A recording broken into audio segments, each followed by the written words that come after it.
আলী, একা একা বসে বসে কি চিন্তা করতো? আসসালামু আলাইকুম হুজুর। ওয়ালাইকুম আসসালাম। কিরে বাপ, তোর কি মন খারাপ? যদি কই মন খারাপ তাহলে তো আবার জিগাইবেন মন খারাপ কেন। আবার যদি কই মনটা ভালা তাহলে তো মিছা কথা হয়ে যাব। হুজুর একটা কথা জিগাই। কি বলবি বল। হুজুর, দুনিয়ার সব মানুষ আমারে মারে বউকে অসম্মান করে, খালি একমাত্র আপনি আমার এত ভালোবাসেন, কারণ কি? বাবা, তুই নামাজি, সত্যবাদী, পরোপকারী। তোর মধ্যে একজন ইমানদার বান্দার সবগুলো গুণ আছে। আবার তোর বাপ মানাই, তুই এতিম। এতিমের মাথায় যে লোক ভালোবাসা হাত রাখে, আল্লাহ তারে পছন্দ করে। হুজুর, যারা আল্লাহ পছন্দ করে তাহলে তো তার আখেরাত অনেক সুন্দর। আলবত, সবই বুঝি। তোর একটা কথা কি বাবা, আমার মতো ক্ষুদ্র মানুষের কিছু করার ক্ষমতা নাই। তুই শিকদার বাড়ির কাম থিয়া অন্য কাম খুঁজোস না কেন? এত অত্যাচার নির্যাতন সহ্য কইরা কেন পইরাছ শিকদার বাড়িতে? যখন খুব রাগ হয় তখন ইচ্ছা করে দুইটা চোখ যেদিকে চায় ওই দিকে চলে যায়।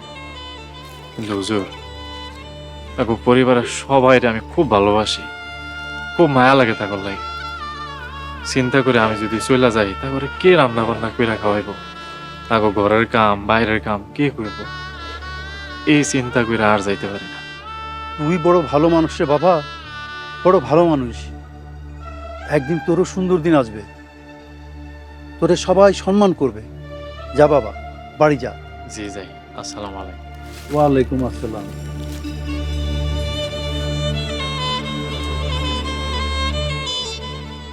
বড় ভালো ছেলে। এই জামানায় এমন ছেলে পাওয়া কঠিন।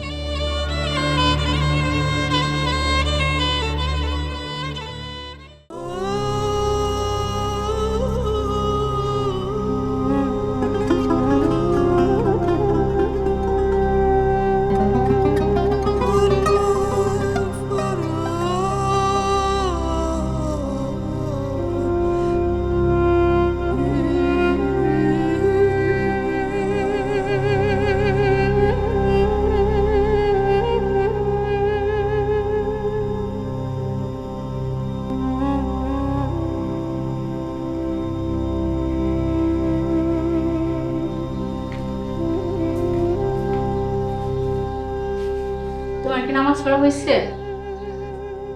হ্যাঁ, কিছু কইবা? আলাল দুলাল তোমার সাথে একটু কথা কইব।